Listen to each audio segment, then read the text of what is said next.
अरे राम राम राम राम। कितनी जोर की बारिश हो रही है। 2 दिनों से यह बारिश तो रुकने का नाम ही नहीं ले रही है। मुझे लगता है अब जल्दी ही मेरी छत से पानी टपकने लगेगा। तभी उधर से एक शेर बारिश से परेशान होकर छिपने की जगह ढूंढते ढूंढते उसी किसान की झोपड़ी के पीछे बने तबेले में घुस जाता है, जिस तबेले में उस किसान के कुछ गधे बंधे हुए थे। अंधेरा ज्यादा होने के कारण शेर गधों को देख नहीं पाता है और उन्हीं के बीच जाकर खड़ा हो जाता है।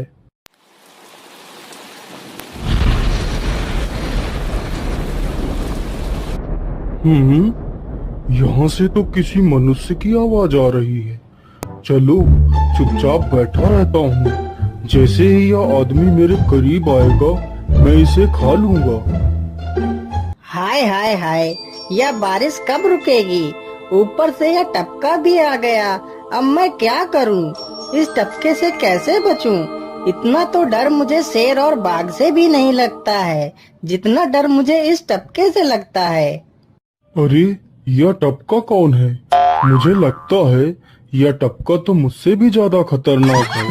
तभी तो यह आदमी शेर और बाघ से ज्यादा इस टपके से डर रहा है। चलो जल्दी से मैं यहाँ से निकल लेता हूँ, नहीं तो कहीं टपका ने मुझे देख लिया तो मेरी खैर नहीं।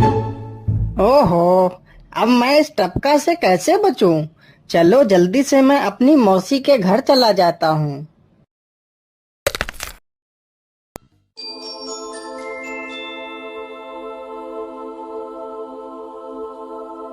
अरे चल चल गधे की औलाद, यहाँ पर छिपा हुआ बैठा है। अरे चल जल्दी। अरे ये क्या, जिसका डर था वही हुआ। यह टपका तो मुझ पर हावी हो गया।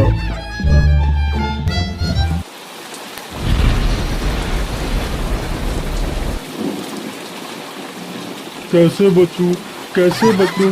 इस टपका से मैं कैसे बचूं? हे भगवान मेरी सहायता करो, मुझे इस टपका से बचाओ।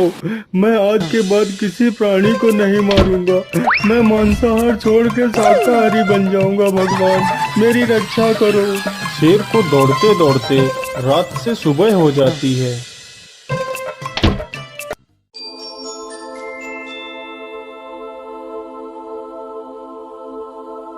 अरे देखो देखो, यह तो शेर की सवारी कर रहा है। अरे हाँ, सच में ये तो शेर की सवारी कर रहा है। इसे तो डर भी नहीं लगता है। अरे उधर तो देखो जरा, यह आदमी कितना बहादुर है। यह आदमी तो शेर की सवारी कर रहा है। जिस शेर को देखकर हमारी धोती आगे से गीली और पीछे से पीली हो जाती है, यह तो उसकी सवारी कर रहा है। ये गांव के लोग भी ना पागल हो गए हैं, जो इस गधे को शेर। अरे बाप रे, यह तो सच में एक शेर है। हे भगवान मेरी रक्षा करो, शेर तो मुझे खा ही जाएगा। राम राम राम राम राम। अब क्या होगा? इस शेर से कैसे बचूं?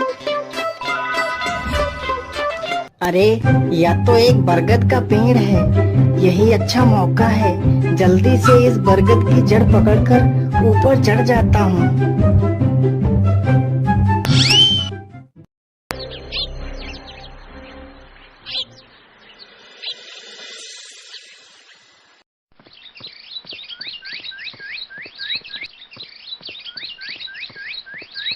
अरे शेर भैया, तुम इतनी जोर जोर से भागते हुए कहाँ जा रहे हो?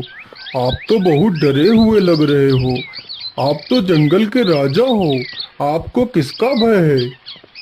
टपका, वो टपका मेरी जान के पीछे पड़ा है। अरे शेर भैया, जरा मुझे बताओ वो टपका है कहाँ? अरे भालू भैया, वो टपका मेरी पीठ से उतरकर उस बरगद के पेड़ पर चढ़ गया है। उसने मुझे रात भर खूब दौड़ाया है। वो तो भगवान का शुक्र है कि मैं जिंदा बच गया। चलो शेर भैया, मुझे उस टपके के पास ले चलो, जरा मैं भी तो देखूं आखिर ये टपका है कौन। अरे नहीं भालू भाई, बड़ी मुश्किल से तो मेरी जान बची है। मैं अपनी जान फिर जोखिम में नहीं डालूंगा। तुम्हें जाना है तो जाओ। अच्छा अच्छा, ठीक है शेर भाई, तुम यहीं रुको। मैं अभी बरगद के पेड़ पर देखकर आता हूँ। आखिर ये टपका है कौन? जाओ जाओ बच्चू, जब वो टपका तुम्हारे ऊपर हावी होगा तो पता चलेगा। अरे कहाँ है यह टपका जिसने राजा जी की हवा टाइट कर दी? चलो इस पेड़ पर चढ़कर देखता हूँ। अरे बाप रे बाप, शेर क्या अकेला कम था, जो ये भालू भी आ गया। मुझे लगता है कि आज मेरी मौत निश्चित है। भालू पेड़ पर उल्टा होकर चढ़ने लगता है।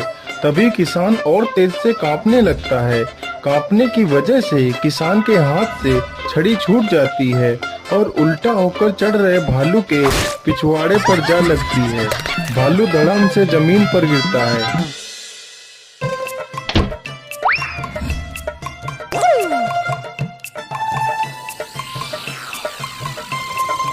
मुझे लगता है अब शेर और भालू दोनों भाग गए हैं। चलो अब जल्दी से यहाँ से निकल लेता हूँ। सारे राज्य में यह बात फैल गई कि हरिया किसान बहुत ही बहादुर है और वह शेर की सवारी कर लेता है। धीरे धीरे यह बात राजा तक पहुँच गई।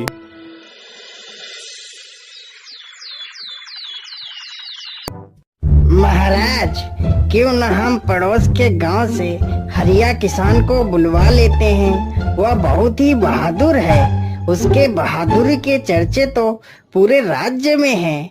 मुझे पूरा विश्वास है वह इस काम को जरूर कर सकता है। वह इस दुष्ट शेर को जरूर पकड़ लेगा।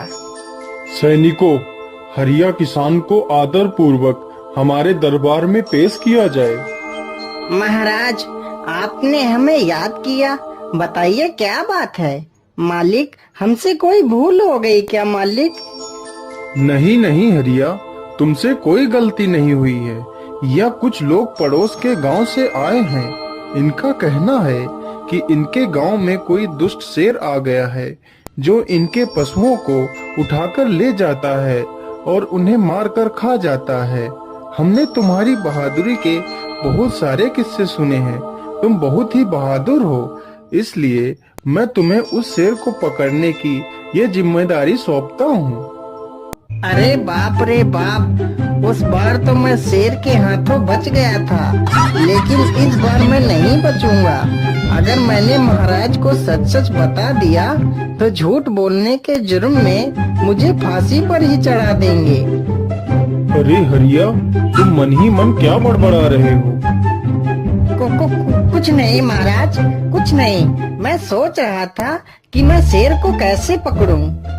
ये लो हरिया, कुछ स्वर्ण मुद्राएं रख लो, ये तुम्हारे काम आएंगी। क्या करूं, कैसे पकड़ूं उस शेर को?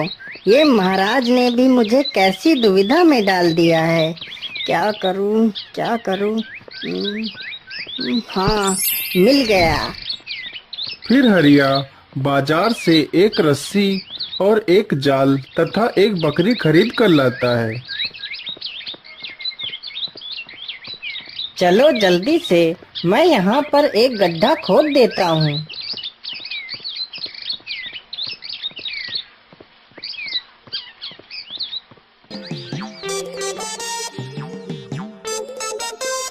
गड्ढा तो खोद दिया। चलो अब जल्दी से इस बकरी को रस्सी से बांध देता हूँ।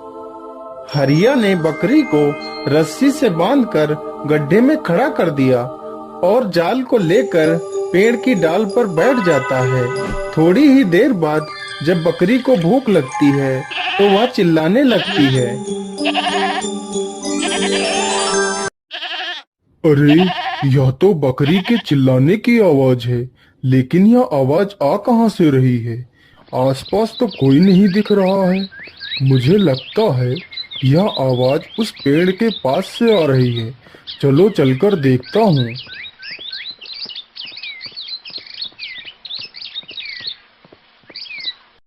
अरे वाह, आज तो शिकार मेरे पास खुद चल कर आ गया।